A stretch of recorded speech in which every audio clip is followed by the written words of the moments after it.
네, 프리랜서 상담사를 사설센터에서 고용하는 잠깐만 하트 때문에 제가 안 보이는데 기준이 어떻게 된다고 생각하세요? 저는 보통 5대5가 적절하다고 봅니다.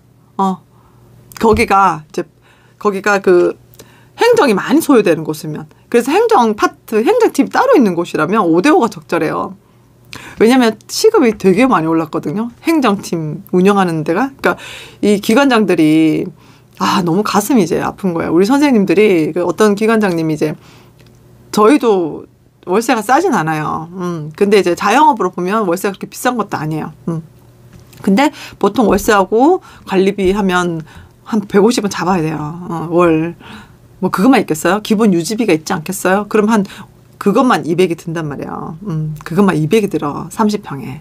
근데 우리는 좀 시골이라 했잖아요. 근데 시골에서도 이게 그렇게 그게 싼 편은 아닌데, 다른 데는 막 400, 500 해요. 진짜. 좀 평수에 따라서. 그래서, 막 월세가 막 400, 막 이러면 월 매출이 한 2천 찍어도 센터장 한 데는 그만큼 남지가 않는 거예요. 그래서 너무 현타가 오시는 센터장님들이 되게 많아요. 근데 이걸 모르고, 저도 그랬거든요. 지금 콧대 요만큼 쳐 높을 때 센터가 어떻게 돌아가고 이런 거 관심 없고, 내가 너네들한테 돈 벌어주나, 막 이딴 싸가지 없는 행동으로, 이런 태도로 제가 방문했던 그 센터가 있었어요. 근데 그때 우리 센터장님이 그런 말씀을 하시는 거예요. 나 이거 벌어서 나한테 안 남아. 이렇게 하시면서 선생님들 월급 주고, 저 행정선생님 월급 좀, 나한테 남는 거 하나도 없어. 이러는 거예요. 근데, 설마. 이렇게 해서 막 계산기 다 두드려 봤죠. 그 센터가 일주일에 한 내담자 200명이 왔다 갔다 하신 곳이었거든요. 뭘 200명이 왔다 갔는데. 근데 그때 그게 거의 바우처였어요. 그때 당시 바우처는 단가가 4만 원이었어요. 그러니까 계산이 되는 거예요. 진짜 남는 거 없겠구나. 그러니까 진짜 남는 거 없이 그냥 센터장님은 그냥 거기 또 다 재투자로 들어가니까. 그러니까 센터장이 자기한테 이익을 이제 끼치려면 자기가 상담을 많이 해야 되는 거예요. 그래서 사실 자기가 많이 해야 되는데 자기가 안 하고 사실 상담사도 주는 거거든요. 많은 센터들이 그렇게 해요. 그럼 센터장님들 뭐 하냐? 사업 막 하러 다니시는 거예요. 상담사들한테 사례 제공하려고 막 홍보하러 다니고 어디 강의하러 다니면서 사례 갖고 오는 거예요. 까마귀인 거야. 빵 조각 물고는 까마귀인 거야. 난 그거 안 하지. 내가 제일 많이 하지. 내가 제일 많이 해가지고 내가 제일 많이 수익 갖고 있고 남는 건 우리 선생님들이고, 그래서 많이 못 드려서 좀 죄송하긴 한데 우리 선생님 실력이 좋아서 꾸준히 잘 이제 유지하시는 유능함이 있어서 참 만족스러운데 그런 거예요. 그래서 정말 전문가시다. 선생님 정말 믿고 내가 오래 하고 싶다. 그러면 센터장들도 그 선생님께는 막 60% 70% 들어요. 근데 이 선생님 왜 이러지 이러면 처음에 5대5로 시작하는 거죠. 그래서 점점 이분이 우리 센터에 오래 있으시면서 좀 더 그걸 좀 더 올리는 거예요, 사실은. 그다음에 한상심 등 자격증 취득 우선보다는 수련과정 해도 채용이 우선될까요? 저는 그래요. 저는 어디서 어떻게 수련했다 이런 걸 좀 잘 쓰시면, 국가 자격증만 있으면 저는 그래도 채용해요. 저는 그래요. 예전에는 그러니까 그거 있어요. 그러니까 2급이라도 좀 있으면 저희 입장에선 좋아요. 근데 요즘에는 국가 자격증도 뭐 EAP나 이런 것들 등록이 되기 때문에 점점 바꾸고 가는 추세거든요. 그래서 EAP 그렇게 예전에는 국가 자격증에 EAP 등록이 안 됐어요. 그 학계 거만 등록이 돼 있거든요. 근데 요즘엔 좀 받는 추세예요, EAP가. 그래서 그렇게 하는데, 예전에는 제가 어쩔 수 없이 EAP 기업 상담에서 학회 자격증을 요구했기 때문에 학회 자격증이 없이는 제가 채용하기가 좀 쉽지 않은데, 요즘에는 국가 자격증 있고 충분히 수련되신 분이라면 저는 뽑아요. 경력이 좀 있으시고, 그리고 그 상담 비용, 본인이 가지고 가야 될 상담 비용을 기꺼이 만족하신다면 좋은데, 저희는 좀 그래도 우수한 선생님을 모시고 싶고, 제가 조금 포기하더라도 그런 분들을 모시기 때문에 좀 그렇게 저희 센터 1억 걸려 선생님들 보시면 아시겠지만 뭐 그렇게 합니다. 그래서 내담자를, 그러니까 센터장들 가치가 그렇게 좀 운영의 어떤 방식에 따라서 다 달라요. 취업과 관련된 공지를 보면 대부분 고정직은 200에서 220선 그렇더라고요. 너무 적던데 프리랜서로 근무하는 게 페이에서 좀 나을까요? 제가 이 부분에 대해서 이제 최근에 모 학회에서 이제 프리랜서에 대해서 이제 올린 영상이더라고요. 그래서 제가 카페에도 글을 올렸지만 이제 참 학교에서 윤리를 중요시해야 되는 학교에서 거짓말도 하네 이런 생각이 좀 드는 거예요. 그래서 어떤 내용이냐면 이제 제가 그 선생님을 폄하하거나 비난할 마음은 없어요. 정말 그럴 수 있을 거라 생각을 하는데 그러니까 그런다는 거죠. 그러니까 프리랜서가 더 낫다라고 얘기를 해요. 저도 프리랜서가 낫다고 생각해요.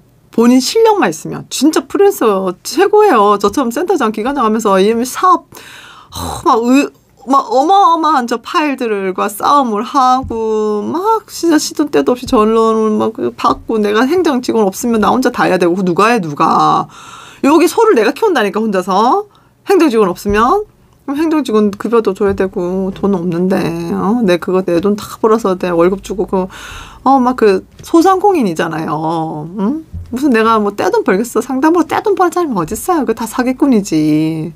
그냥 적절하게 번다고요. 적절하게 버는데 어쨌든 자 프리랜서로 하는데 이제 30케이스를 한다는 거죠.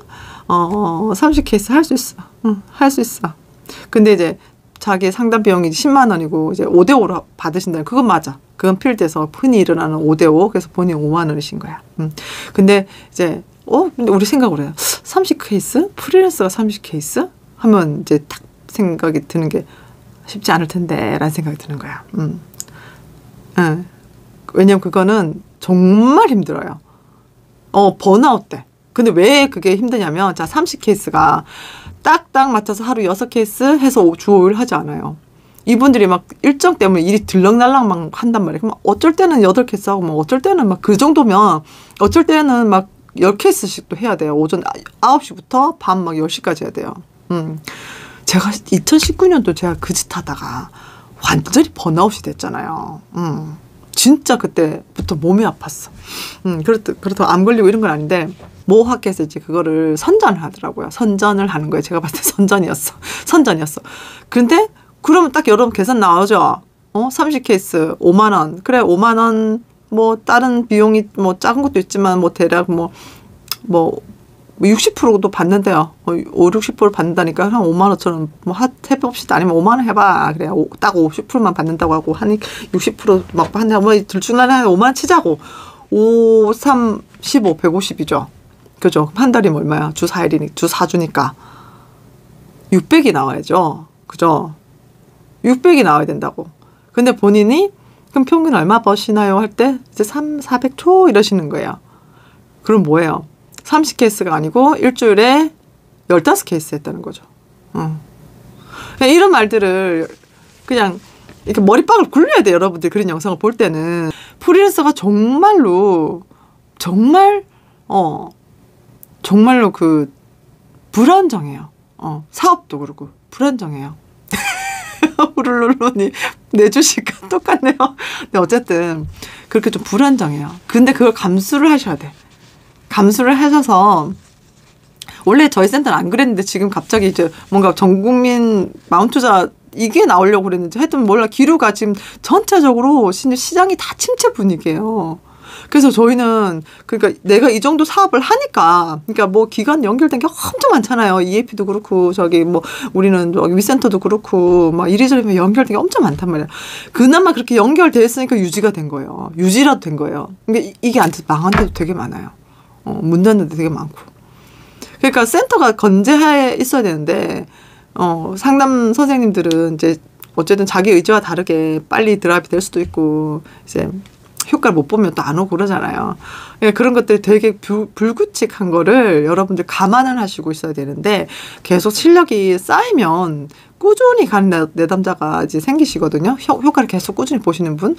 그러면서 사례가 점점점 채워지고 소문이 나는 거야. 그러면 이제 좀 든든하게 안정화가 되는 거죠. 저도 그렇게 괜찮았는데 작년에는 올해 3월 달에는 진짜 좀 힘들었어요. 그래서 이제 근데 그 220 그것 때문에 순간 달콤해서 이제 그렇게 가잖아요. 그러면 이제 사례 경험을 많이 못하니까 결국에는 프리랜서로 오긴 와야 돼요. 사업자로 와야 돼요. 상담사잖아요. 직원 그 상담사가 아니라 그거 무슨 어떤 회사원이 아니잖아요. 상담사는 원래 프리랜서나 이제 사업자예요. 근데 이거를 가셔야 여러분들이 상담사로서 기능하는 거지. 그거 가면 행정해야 되죠. 어떤 기관에 들어가면. 그러니까 이 상담사의 마인드가 완전히 틀려요. 이 상담사라는 직업 자체가 원래 프리랜서고 사업자다라고 그냥 생각을 하셔야 돼. 여러분들이.